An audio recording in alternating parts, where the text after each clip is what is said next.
성경이 대체 어떤 책인지, 성경이 어떤 위력을 가진 책인지를 한번 확인해 보겠습니다. 우선 성경은 살아있는 하나님의 말씀입니다. 본문 12절을 보십시오.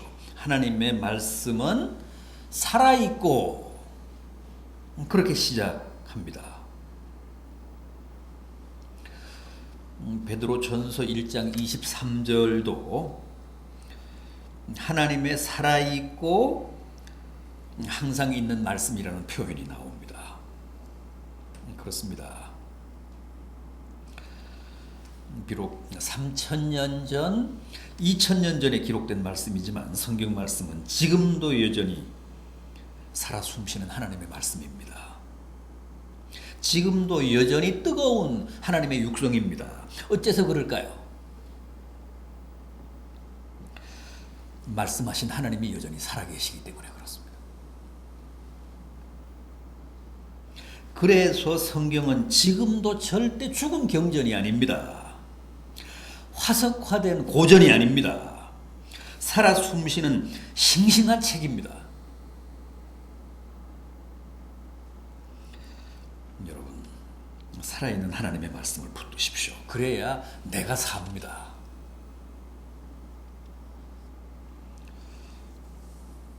다른 종교의 경전은 살아있다고 보기 힘듭니다. 왜냐하면 말씀하신 분들이 다 고인이기 때문에 그렇습니다. 다 죽었기 때문에 그렇습니다. 그러나 하나님은, 주님은 지금으로부터 2000년 전, 3000년 전에 말씀하신 거지만 지금도 그분들이 살아계시기 때문에 이 성경은 여전히 살아있는 하나님의 육성입니다.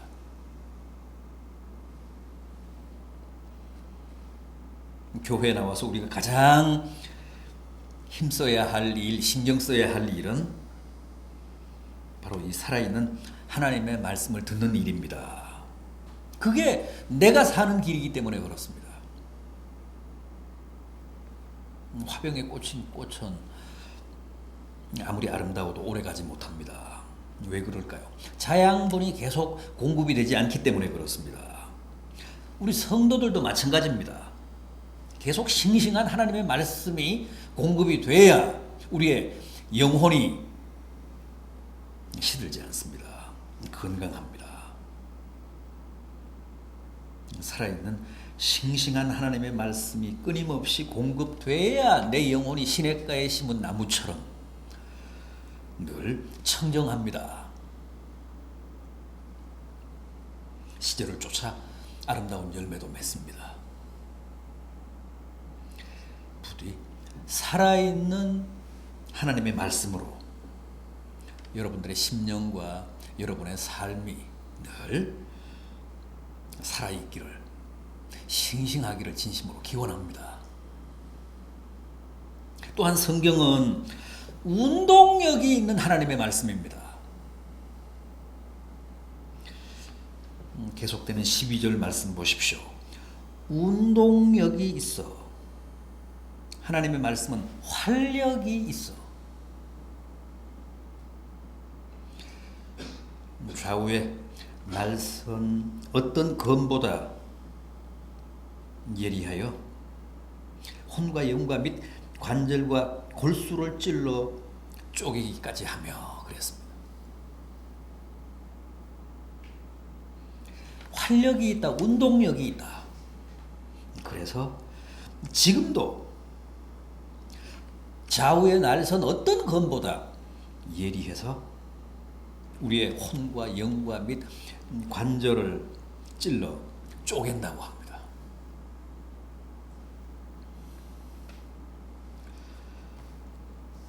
그래서 하나님의 말씀은 우리를 변화시킵니다. 새롭게 합니다. 거듭나게 합니다. 우리를 새롭게 하는 하나님의 말씀의 그 위대한 저력은 바로 하나님의 말씀에는 운동력이 있다, 활력이 있다는 데 있습니다. 정말 하나님의 말씀의 그 파괴력, 폭발력은 무섭습니다. 예레미야 23장 29절입니다. 나 여호와가 말하노라. 내 말이 불같지 아니하냐? 반석을 쳐서 부스러뜨리는 방망이 같지 아니하냐?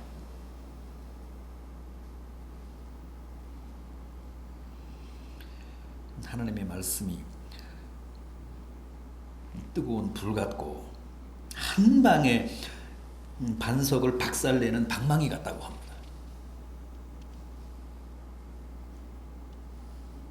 얼마나 가공할 운동력입니까? 얼마나 가공할 활력입니까?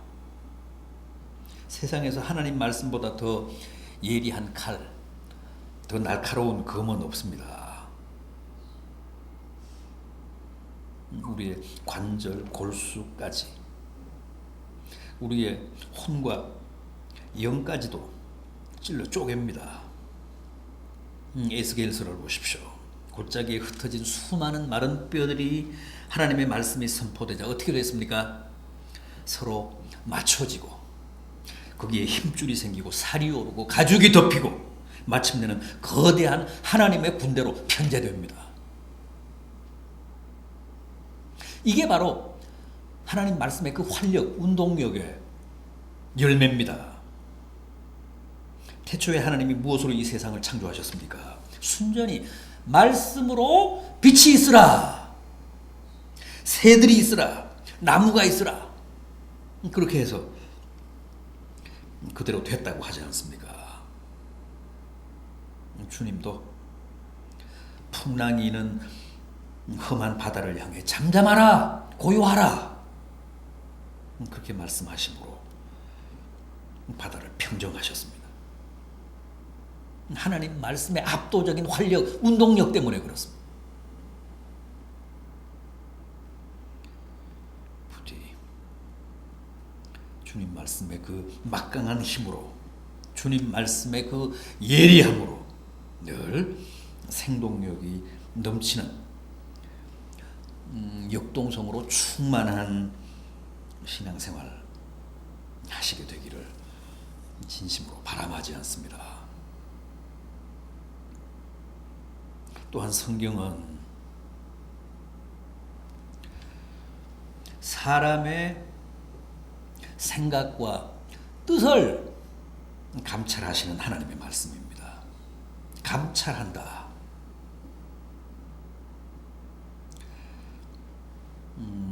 12절 하반절 말씀을 보면 우리의 마음과 그 생각과 뜻을 판단한다 그랬습니다. 살핀다는 뜻입니다. 엄정하게 살펴본다. 원어의 의미는 그렇습니다. 사실 하나님의 말씀 앞에서는 그 누구도 아무것도 숨길 수 없습니다. 피할 수 없습니다. 하나님의 말씀 앞에서는 누구나 다 벌거벗은 모습으로 드러납니다. 오늘 본문 13절 하반절 보십시오.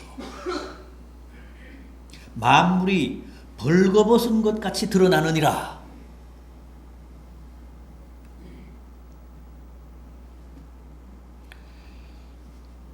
그래서 늘 우리가 하나님 앞에 서면, 하나님 말씀 앞에 서면 부끄럽고 죄송하고 또 회개를 하게 되고 양심의 가책을 느끼게 됩니다. 하나님 말씀 앞에서는 모든 것이 백일하에 가차 없이 드러나고 폭로되기 때문에 그렇습니다.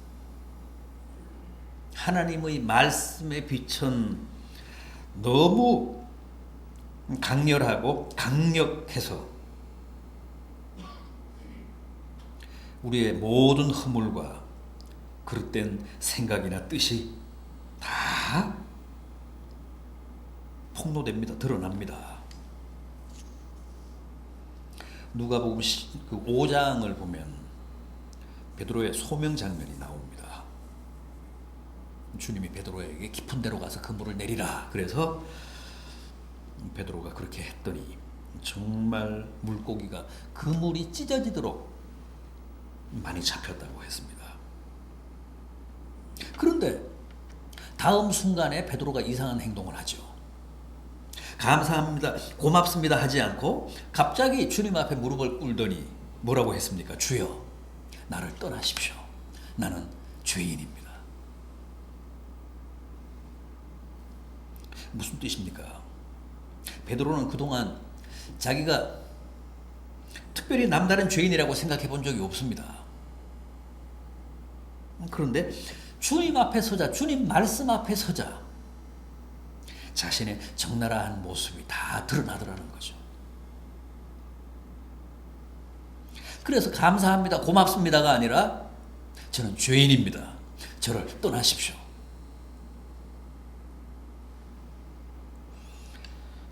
그렇게 본의 아닌 고백을 하게 된 겁니다. 말씀 앞에서는 누구도 자신을 속일 수 없습니다. 그래서 말씀이 우리의 모든 생각과 뜻과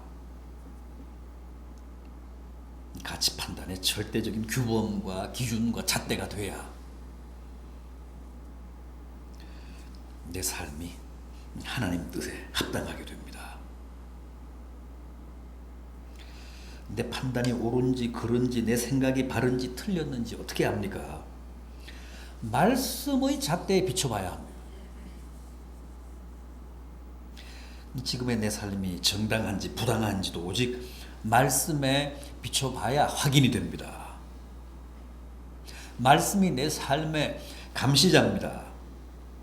말씀이 내 모든 판단과 선택의 척도입니다. 말씀이 내 양심의 거울입니다. 따라서 말씀에 소홀하고 말씀에 무심하면 그때부터는 나의 생각과 뜻이 마치 곱비 풀린 망아지처럼 오직 내 뜻대로 내 입맛대로만 가게 됩니다. 말씀의 통제 속에서 사십시오. 말씀의 감찰을 받으시고 말씀의 판단을 받으십시오. 그게 바른 삶입니다. 말씀이 내 인생의 복본입니다. 말씀이 내 인생 여정에 참된 가이드입니다. 부디 말씀에 의해 여러분들의 삶이 규정되고 판단되고 결정되는 은혜가 있기를 진심으로 기원합니다.